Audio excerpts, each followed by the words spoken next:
시온의 영광이 빛나는 아침, 어둡던 이 땅이 밝아오네. 슬픔과 애통이 기쁨이 되니 시온의 영광이 비춰오네. 시온의 영광이 빛나는 아침, 매였던 종들이 돌아오네. 오래전 선지자 꿈꾸던 복을 만민이 다 같이 누리겠네.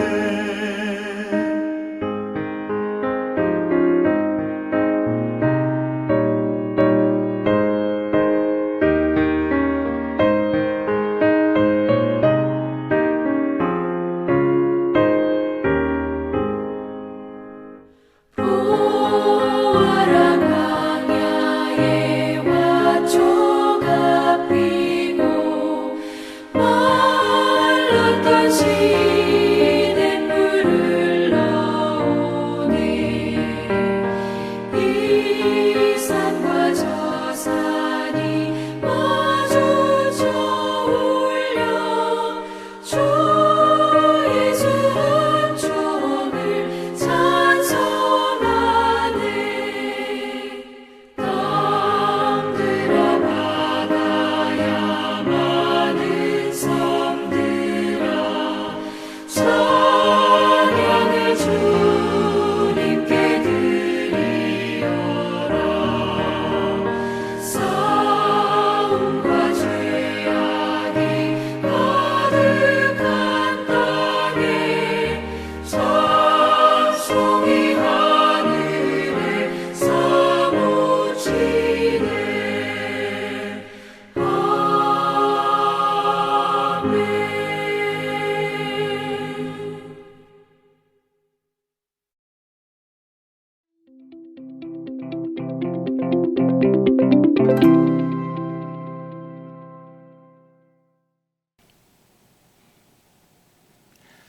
할렐루야.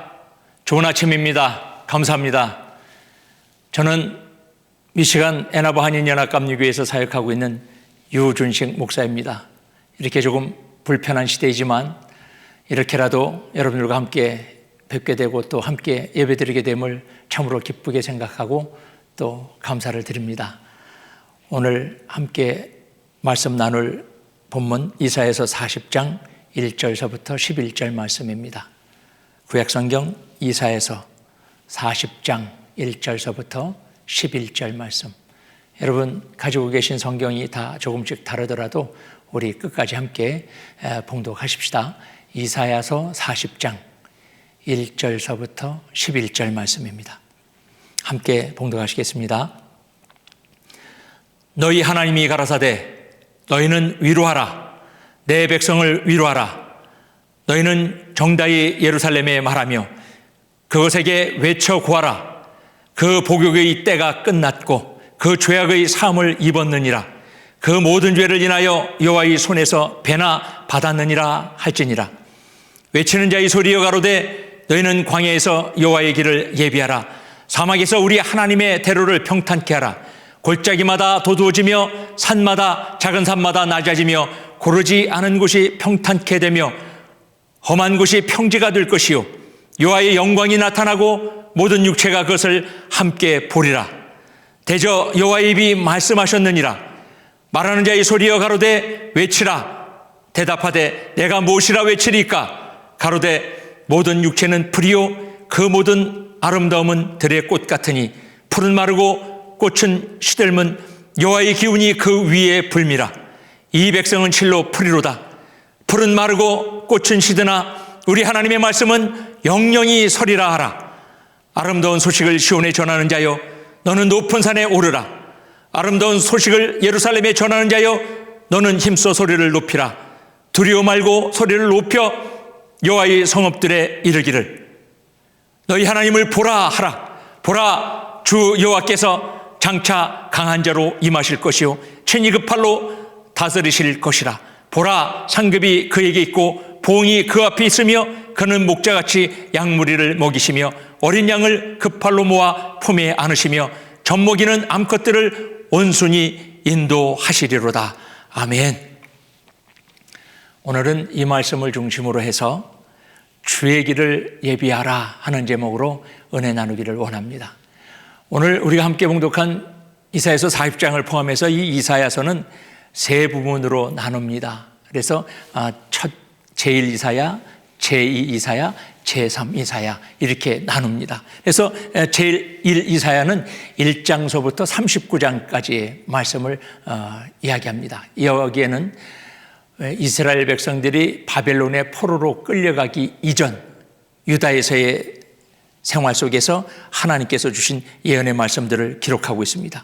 그리고 제2 이사야는 40장서부터 55장까지를 구분하는데요.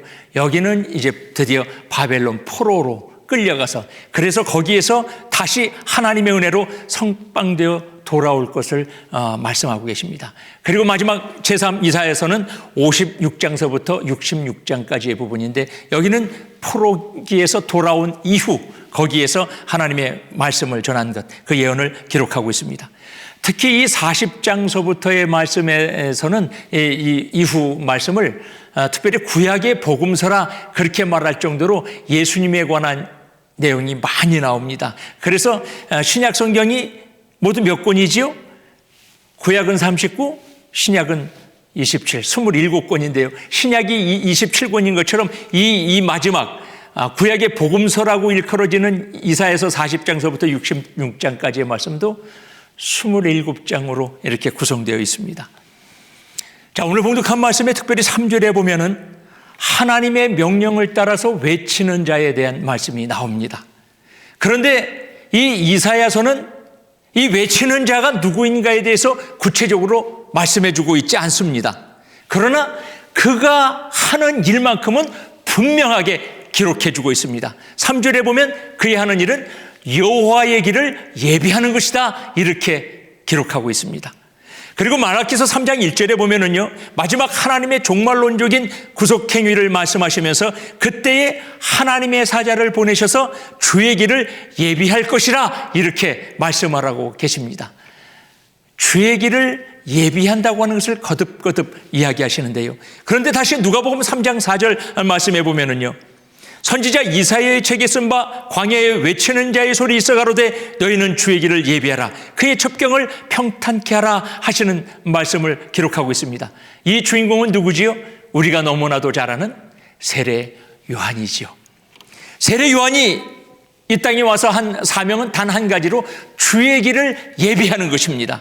주의 길을 예비하라. 그래서 세례 요한은 오직 주님이 오시는 그 길 닦는 사람이었었습니다. 그리고 주님은 세례 요한이 닦아놓은 그 길로 오셔서 인류를 구원하는 큰 사역을 감당하셨고 그 구원의 은혜가 오늘 저와 여러분에게 임한 줄로 믿습니다.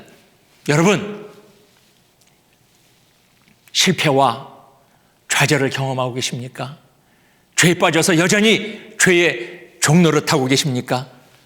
여기에 오늘 이 본문 말씀에 승리의 길, 해결의 길이 있습니다. 주님께서 내 생명 속에, 내 삶 속에 찾아오셔서 마음껏 활동하시고 사역하실 수 있도록 여러분 우리의 길을 열어놓으시기를 바랍니다. 그러면 주님께서 우리와 함께 하셔서 우리도 사도 바울의 고백과 같이 누가 우리를 대적하리요 하는 믿음의 선포가 우리들의 삶 속에 내려지는 귀한 고백이 될 줄로 믿습니다. 그런데 문제는 어떻게 그 길을 여느냐 그거지요. 어떻게 주의 길을 열어서 주님을 모실 것인가 하는 거예요. 그런데 여러분 오늘 말씀에는 이렇게 열어라, 이렇게 예비하라 이렇게 우리들에게 말씀해주고 계십니다. 가장 먼저는 죄의 골짜기를 메워야 한다 그렇게 말씀합니다. 여러분, 세례 요한이 첫 번째 사명이 뭡니까? 누가복음 3장 5절에 보면 모든 골짜기가 메워지고 이렇게 말씀을 하고 있습니다. 그런데 자, 세례요한의 첫 번 사명이 모든 골짜기가 메워지는 것이라고 그랬는데, 그런데 세례요한이 와서 제일 먼저 선포한 첫성, 일성이 무언가요? 회개하라. 예, 맞습니다. 회개하라, 그 말씀이에요.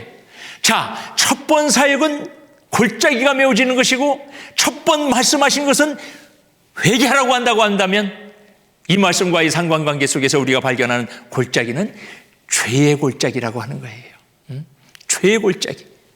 죄의 골짜기는요, 주님께서 우리에게 오시는데 가장 큰 장애물입니다. 주님께서는 죄는 모양이라도 버리라고 할 정도로 그렇게 싫어하셨습니다. 그러니까 가장 먼저는 우리에게 청산해야 할 문제는 죄의 골짜기가 메워져야 한다는 겁니다. 이사야서 59장 2절 말씀에 보면 오직 너희 죄악이 너희와 너희 하나님 사이를 내었고 너희 죄가 그 얼굴을 가리워서 너희를 듣지 않게 함이라 그랬습니다. 분명히 하나님과 우리 사이에 죄 때문에 골짜기가 생겼다, 이렇게 말씀하시는 겁니다. 그러면 이 골짜기는 어떻게 메우나요? 오직 하나님입니다. 오직 하나님만이 우리의 죄를 사하여 주신다는 말씀이죠. 그러니까 오직 주님께서만 사하여 주시니까 우리는 회개함으로 하나님 앞에 우리의 모든 죄들을 고백하고 용서 구해야 됩니다. 그리고 더욱더 감사한 것은요, 만일 우리가 우리의 죄를 자백하고 용서를 구하면 하나님은 미쁘시고 의로우셔서 기쁜 가운데 우리의 모든 불의를 깨끗하게 해주신다고 요한일서 1장에 우리에게 약속하고 계십니다. 여러분, 절망을 경험하고 계십니까? 소망은 하나님에게 있습니다. 하나님과 함께하기만 하면 우리들의 삶은 더 이상 절망이 없습니다. 우리들의 삶은 소망일 수밖에 없는 줄로 믿습니다. 그것을 위해서 우리가 할 일은 오직 우리 자신의 죄의 골짜기를 우리가 주의 이름으로 용서함 받고 은혜로 메우는 일입니다. 그 철저하게 우리의 죄를 하나님 앞에 회개하는 겁니다.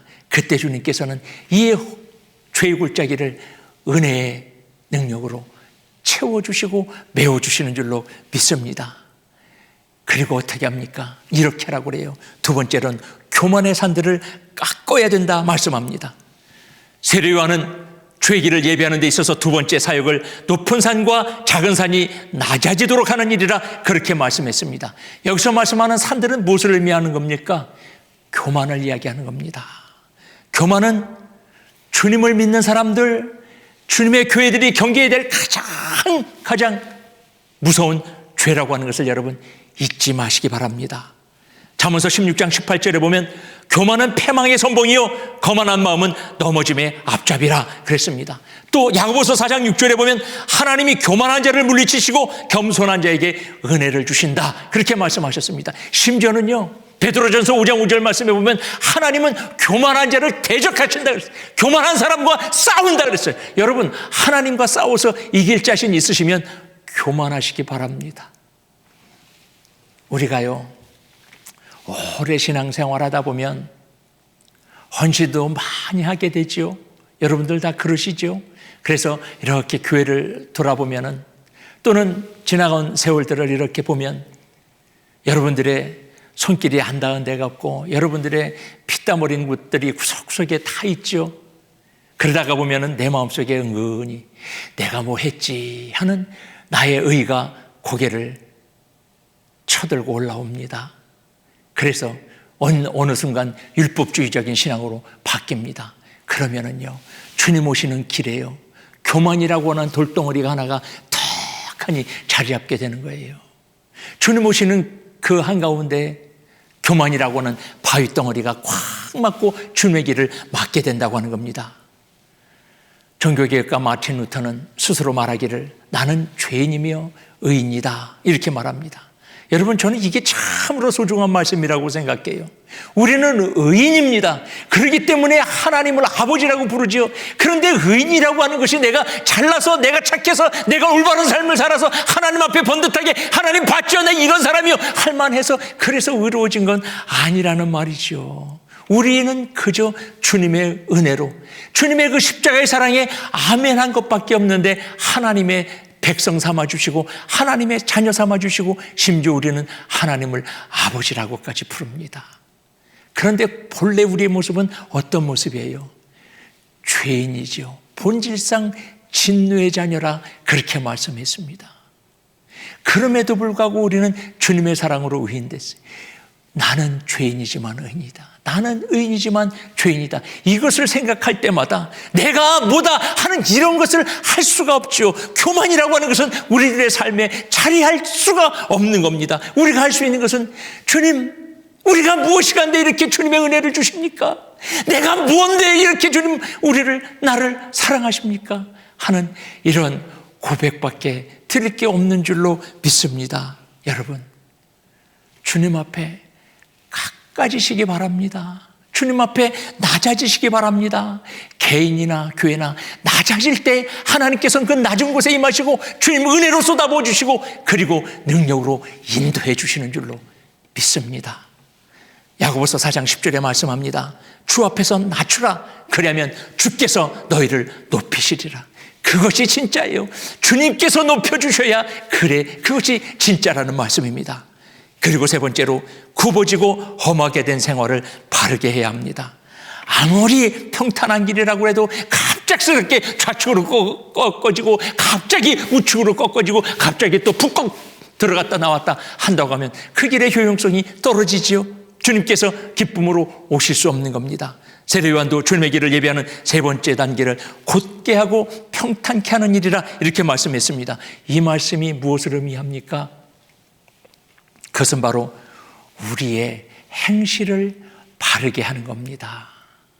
우리가 아무리 이전의 모든 죄악들을 주님 앞에 용서받아서 죄악의 골짜기가 메워지고 높은 교만의 산들이 깎아져서 할지라도 오늘 우리들의 삶이, 우리들의 행실이 바르게 나타나지 않는다고 하면 주님의 길에 어두움만 깔리게 되는 겁니다. 여러분, 주님의 길을 내려고 하면 이러한 어두움의 행실들을 치워야 될 줄로 믿습니다.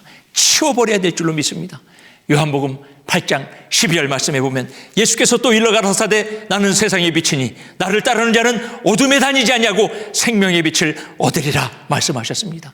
에베소서 4장 1절 말씀해 보면 바울사도는요, 너희를 권하노니 너희가 부르심을 입은 부름에 합당하게 행하라고 우리들에게 부탁하고 계십니다. 우리들은 때때로 신앙이 다 좋다고 평가를 할 수 있지요. 다 신앙이 좋다고 평가를 하면서도 그런데 또 어떤 면에서 빛된 생활을 하지 못할 때가 더러더러 있어요.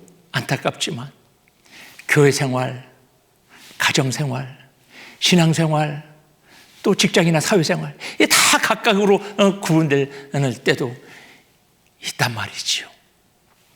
그런데 여러분, 이것이 주님의 오시는 그 길을 방해하는 거다, 주님의 사역을 방해하는 거다 하는 것을 잊지 마시기 바랍니다.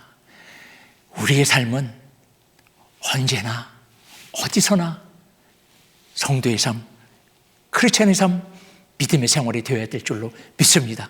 그래서 곧게 하고 평탄케 되어 주님 오시는 그 길을 더욱 멋지게 만드는 우리들이 되어야 할 줄로 믿습니다. 만왕의 왕, 만주의 주 되신 우리 주님께서 우리의 삶에 함께 하시기를 원합니다. 그 주님께서 우리의 삶에 찾아오셔서 우리를 인도하시기를 원하십니다.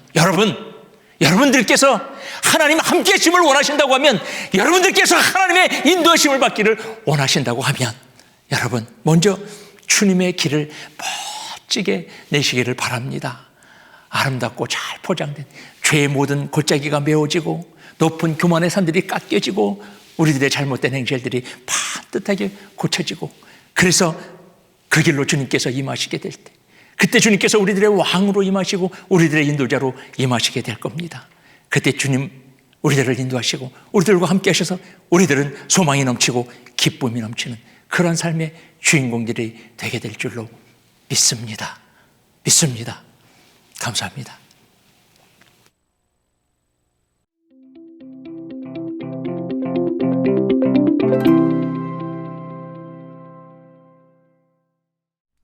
하늘에 계신 우리 아버지여, 이름이 거룩히 여김을 받으시오며 나라의 임하옵시며 뜻이 하늘에서 이룬 것 같이 땅에서도 이루어지이다.